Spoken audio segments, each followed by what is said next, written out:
culturel, refus du mode de vie traditionnel. Isolons toujours les autres pour modèle. Africa, my home. C'est pour les belles.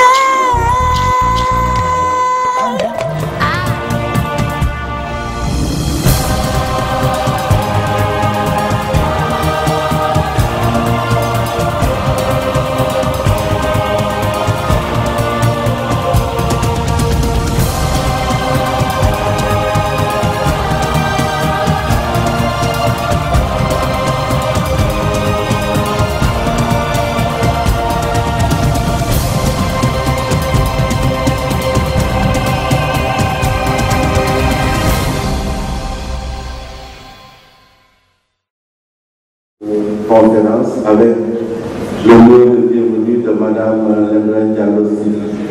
Madame, vous avez la parole. Merci beaucoup, M. Silla. Éminents panélistes, chers auditeurs, chers membres de l'administration, bonsoir.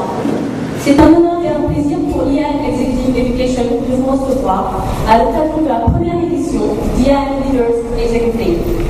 Cette rencontre se veut un moment enrichissant de partage d'expériences et de connaissances sur des thématiques ciblées en relation avec les évolutions et les nouveaux challenges du management et de l'environnement business en général. Afin de nous accompagner dans ce stimulant exercice intellectuel, nous avons proposé un panel de premier choix composé d'éminents intervenants. Madame Abibatou Diallo Diop, le professeur El Hassan Zeng, M. Djibril Bey et M. Ousseynou Ba. Ces dames et messieurs, nous ferons le plaisir de nous entretenir sur le thème les organisations et le suivi d'évaluation. En votre qualité de Global Leaders, vous comprendrez que les préoccupations majeures et vitales aujourd'hui en business sont competition, performance and governance. Aussi, vous conviendrez avec moi que c'est un must de développer des outils nous permettant d'améliorer le pilotage et l'efficacité d'un projet, de parvenir à une compréhension partagée d'un projet par les acteurs, de rendre compte et de communiquer, mais surtout d'apprendre et de capitaliser. C'est donc ce soir aussi l'occasion, et les auditeurs du MBA me rejoindront sûrement, de remercier M. Cheikh pour sa disponibilité et son accompagnement. Nous remercions aussi le professeur Hadiatou Fall qui nous a mis en rapport avec le professeur Hassan Zeng. Je vous remercie de votre attention et avant de passer la parole à M. Ousseynou Nardié, Pascal Santoni et Mohamed Sow, à qui j'adresse un special link because today is Wednesday and Wednesday is English Day at IAM. So, Mohamed, I solemnly declare open the first edition of IAM Leaders Executive. Good evening, everybody. And for the rest of the week, I'm saying Ramadan Mubarak to all the Muslims present here tonight. Thank you.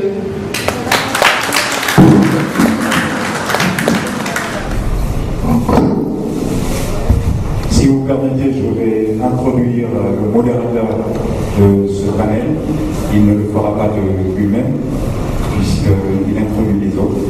Mais il souffre dans sa modestie que je le fasse. Monsieur Oumar Siladon, qui est intervenant dans le groupe IAM, dans notre Executive Education.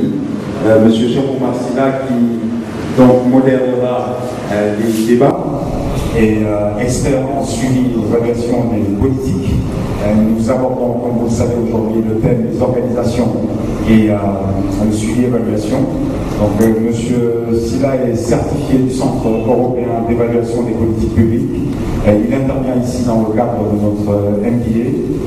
Il est par ailleurs consultant international avec ces dernières années une forte présence auprès du gouvernement de la République du Congo, dans lequel il a formé près de 600 cadres supérieurs de l'administration.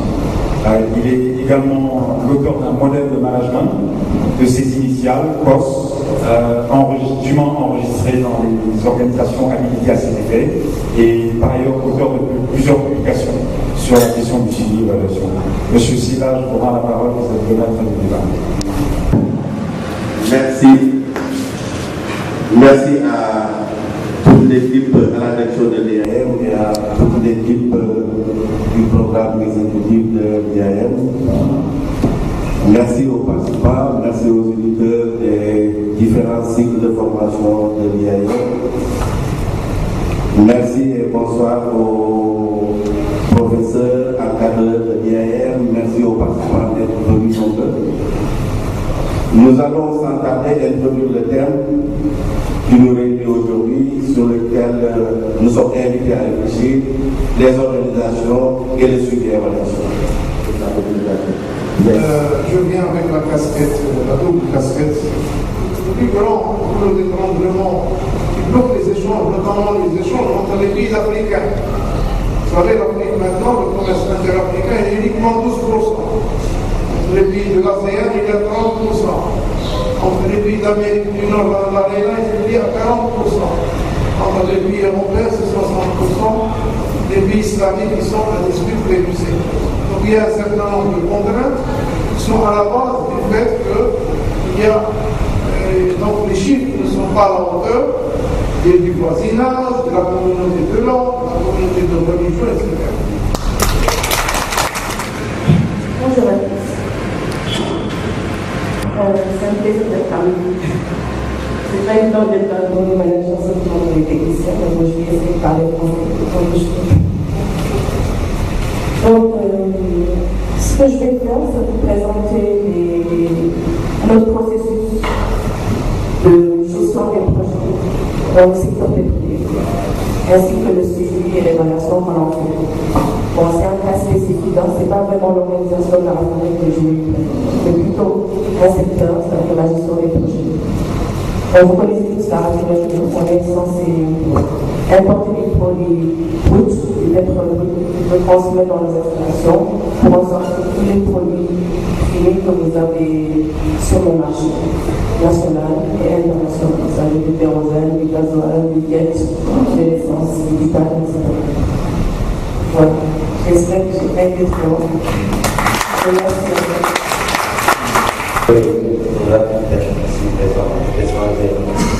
L'ensemble des acteurs des gens qui constatent qu'il est renforcé. Donc, nous allons prendre le paradigme sur le modérateur en parlant à l'heure de l'évaluation. Donc, nous sommes au niveau du ministère de la Santé et de l'Action sociale. Donc, l'objectif de la présentation, c'est de proposer aux participants une méthodologie pour bien assurer la fonction de suivi. Dans ce cas, nous avons voulu séparer le suivi et l'évaluation. Donc, nous allons décliner le processus de suivi. Après, nous allons revenir sur le processus d'évaluation. Donc, je vous remercie. Suivi et l'évaluation des projets de développement. Comme j'ai 10 minutes, je vais passer très rapidement sur certains concepts. Donc, comme nous l'ont fait les prédécesseurs, ils ont défini le concept de projet. Donc, le projet peut être défini comme un ensemble d'activités visant à atteindre un objectif spécifique grâce à des moyens mis en œuvre pour en tout cas des activités qui débouchent des résultats qui visent à réaliser l'objectif spécifique dans un domaine. Donc, dans cette définition, on peut retenir quelques concepts clés concernant les moyens, c'est-à-dire les moyens humains, physiques, matériels et financiers qui seront mis en œuvre à travers des activités, qui seront utilisés à travers des activités pour atteindre des résultats dans un délai. Donc, il faut placer la place du suivi et évaluation dans le cycle de projet. Pour parler de suivi et d'évaluation, nous pouvons retenir qu'il y a des constantes. On parle de suivi et d'évaluation s'il y a vision, s'il y a orientation stratégique, s'il y a plan. On parle de suivi et d'évaluation lorsqu'il y a planification. On parle de suivi et d'évaluation lorsqu'on a un besoin de mesurer. On parle de suivi et d'évaluation lorsqu'on a un besoin d'appréciation, de porter un jugement pour éclairer le processus de prise de décision. Aujourd'hui, dans la gestion axée sur les résultats, tout acteur qui gère une activité, un projet, doit répondre de sa gestion. Et cela est possible grâce à ce qu'on appelle la chaîne de résultats, qui part de la mise à disposition des ressources, la planification et l'exécution des activités, la réalisation d'extra, c'est-à-dire de produits intermédiaires, le produit fini, et plus tard, la mesure et l'appréciation des effets et des impacts. Et cela amène un autre débat, c'est-à-dire le suivi d'évaluation et le processus de changement. L'évaluation ne sera faite par la population. C'est vrai, l'évaluation, c'est l'utilisation des méthodes de recherche sociale en connaissance. Mais, in fine, si les différents compartiments de politique sectorielle ne débouchent pas sur l'amélioration du well-being, ce qu'on appelle en anglais le well-being, c'est-à-dire le bien-être de la population, finalement ils réagissent en sanctions politiques. C'est ça un petit peu le danger qui guette nos pays. D'ailleurs, les pays de 30 ans arabes, ils vont être sanctionnés. Donc à long terme, il faut faire attention, il faut avoir une approche holistique, non pas une approche sectorielle. C'est ça un petit peu le message que je voulais dire à ce sujet. Donc, quelque part, j'allais dire, l'amitié d'incarner cette question du suivi d'évaluation en prenant des exemples précis. C'est l'exemple de la société pétrolière, et c'est l'exemple du ministère de la Santé. Sur le pétrole, sur la question du suivi d'évaluation, j'aimerais que vous nous disiez de quelle vue la dimension environnementale est présente. A été élu sur la base d'un programme qu'il a appelé Chemin d'avenir. C'est l'équivalent de Yono. Il faut circonscrire dans le temps, dans le cadre d'un projet, en définissant les objectifs de l'évaluation, les critères qui permettent de mesurer les résultats. Un panéliste pour ajuster de leur intervention a laissé témoigner mon admiration à la culture, pas seulement parce que c'est une âme, mais parce que la présentation a été pertinente. Et la première question va vers vous en fait. Il s'agit de savoir au niveau des intrants, des écoutes. La qualité des informations est évidemment c'est plus important évidemment. Et à ce niveau et au niveau du risk assessment, comment vous gérez la volatilité du marché? Est-ce que c'est pétrole, c'est oil, donc c'est compliqué. Comment vous gérez les crises et les guerres, on va dire, et le terrorisme, parce que c'est pas facile à prévoir. Au niveau du risk assessment, comment vous gérez ça en termes de marge d'erreur et comment ça impacte sur le suivi et l'évaluation? C'est bon. Question concernant l'environnement. Dans la gestion du projet. Dès le début du projet, les objectifs constants, c'est zéro dépassement, zéro développement de produits. Je pense par rapport à Michel qui parlait en fait des prévisions que nous faisons, puisque nous travaillons dans le cadre du document pluriannuel de programmation des dépenses, mais nous le faisons sur la base chaque partenaire s'engage avec le Sénégal, même dans le cadre du PSE, ou même des documents stratégiques antérieurs, des documents de social. Il y avait eu des engagements sur 3 sur 5 ans. Chaque partenaire, l'OMS, Luxembourg, le programme SAID, tous ces partenaires s'engagent sur des sommes à verser au Sénégal durant 30 années dans le secteur de la santé et dans d'autres secteurs.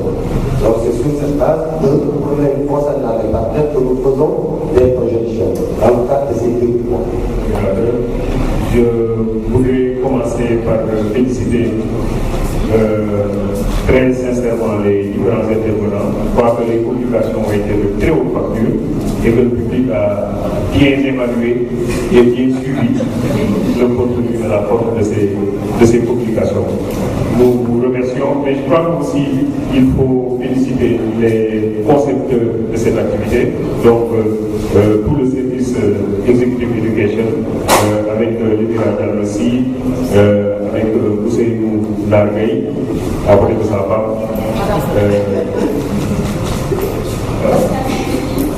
avec Pascal, avec Badarafal.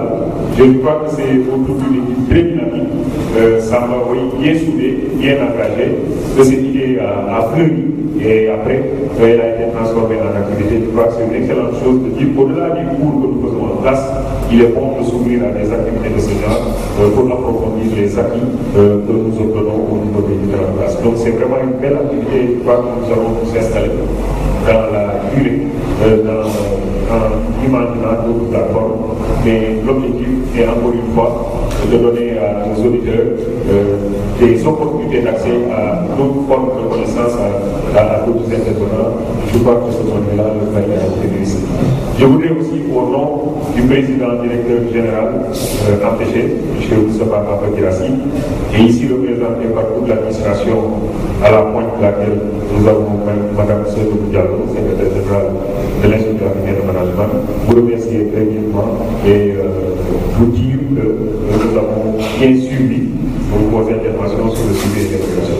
Je crois que le mot de la fin pourrait être de ceci, que nous appliquons tous les jours le suivi et l'évaluation dans nos activités au quotidien.